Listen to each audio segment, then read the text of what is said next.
நடந்தாரே என்றும் இல்லாத மகிழ்ச்சி எனக்கு. என்ன மகிழ்ச்சி? என்ன தெரியுமா? யார் தங்கையோ சின்னத்திலே குழந்தையாகிறார். உண்மைதான். ஆனால் இப்பொழுது தக்க மங்கை மணந்திருக்கிறார். சபாஷ். ஆனந்த சந்தோஷப்படுத்தி தக்க பருவம் அடைந்திருக்கிறார்கள். கண்டிப்பாக கண்டுவார். பெண்ணாகிவிட்டார்.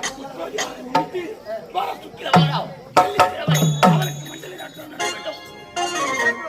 அனைத்து ஏற்பாடுகளும் அவருக்கு பணியா நீ தேர்ந்தெடுக்கிறோம்.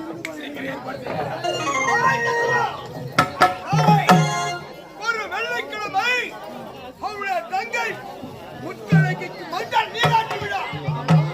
அந்த மஞ்சள் நீராட்டு விழாவிலே அப்பொழுதே பிடித்திருக்கும் யாரால் சொல்கிறார்கள்?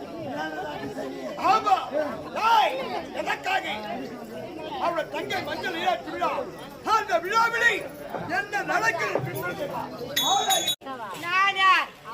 குளத்தில் பெண்ணாக பிறந்து என்னோட பெயரோ கச்சிலை.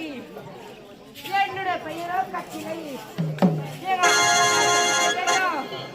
அவரோட பெயரோ பிசக்கொடி. பிசக்கொடி.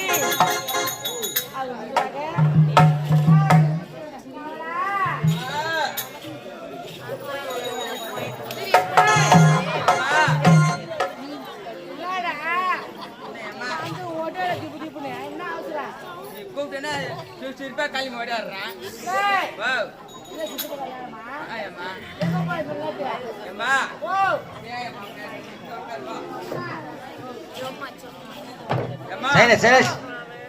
நாடகம் போன் பண்ணாங்க. நான் பேகுக்கு உத்தரமிருந்து காஞ்சிபுரத்துக்கு பஸ் ஏற்றேன். ஏற வழியில டிக்கெட்டு குத்தா பஸ்ல உக்காந்துக்கிறேன்.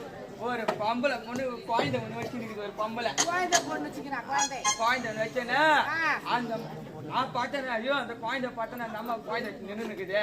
நம்ம சீட்டை நம்ம விட்டுறலான்ட்டு நீ வந்து உக்காருமான்னு விட்டேன். அந்த அம்மா வந்து உக்காந்துது. உக்காந்துன்னா நான் மட்டும் நான் பெறாக்கா பாத்துன்னு வந்து இருந்தேன். ஆமா அந்த குழந்தை